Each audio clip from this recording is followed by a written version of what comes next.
आघाडीवर आहेत, निकाल येणं बाकी आहे, पण आपली उमेदवार आघाडीवर आहे. 17 उमेदवार आघाडीवर आहेत. ते निवडून आला ठरायचं काय तो राहतात 4. 17 उमेदवार निवडून आले अखेर आहेत निळकंठेश्वर पॅनलचे. फारशी अडचण त्यात नाही, परंतु अजून कुठे एखादं काय सगळी मंडळी गाठात आहेत, गाठाचे वळण चढत आहेत. 4 ते 5 उमेदवार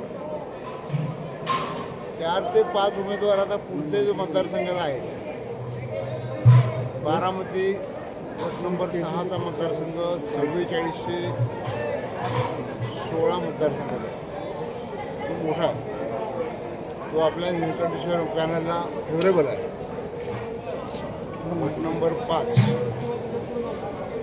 मीराबागत मेखळी घाडगेवाडी हा गट देखील चांगला आहे.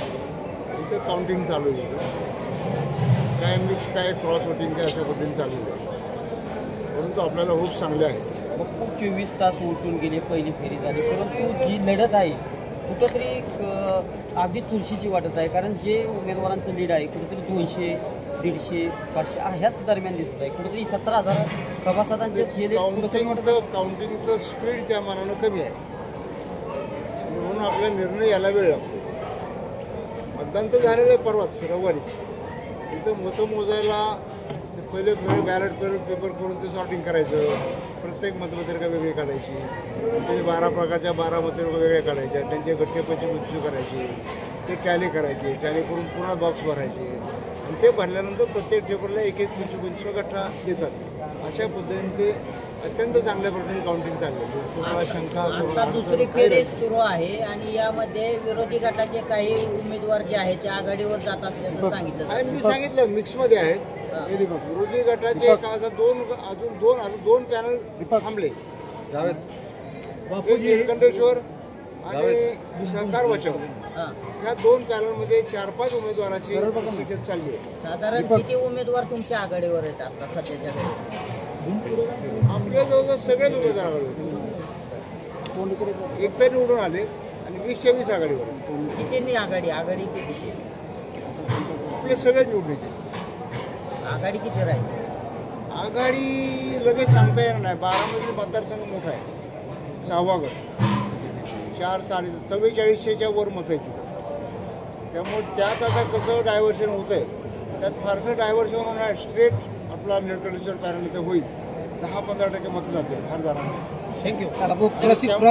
एकदम लिड वाढेल. क्रॉस वोटिंगचं प्रमाण त्या ठिकाणी जास्त झालंय. तुम्हाला वाटतं क्रॉस वोटिंगमुळे हा फटका क्रॉस वोटिंगचं झालंय प्रमाण, निळकंठेश्वर पॅनलला याचा फटका बसू शकतो? बाद होण्याचं प्रमाण तिथं जरा बऱ्यापैकी दिसतंय.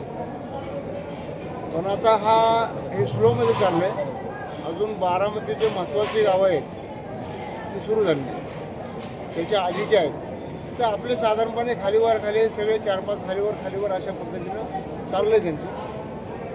पण आपले सगळे 21-0ला काय अडचण येणार नाही असं दिसतंय. नाही, परंतु बापू ह्या प्रश्नालाच दुसरा एक प्रश्न आहे की विरोधी गटाचे प्रमुख चंद्रराव तावरे यांच्याबरोबर 5 उमेदवार आघाडीवरती आहेत. तर आपण जो काय आता जो विषय मांडलेला आहे तो संयुक्तिक वाटत नाही.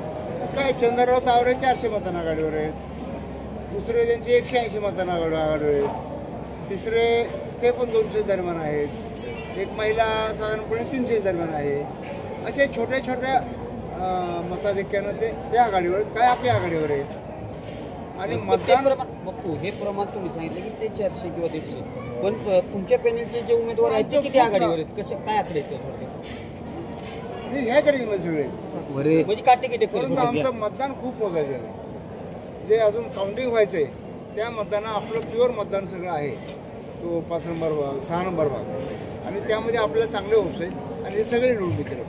निळकंठेश्वरचे सगळे पॅनल उमेदवार निवडून येतील, एकही राहणार नाही मागं, असे आज चित्र आहे. थँक्यू. ओके.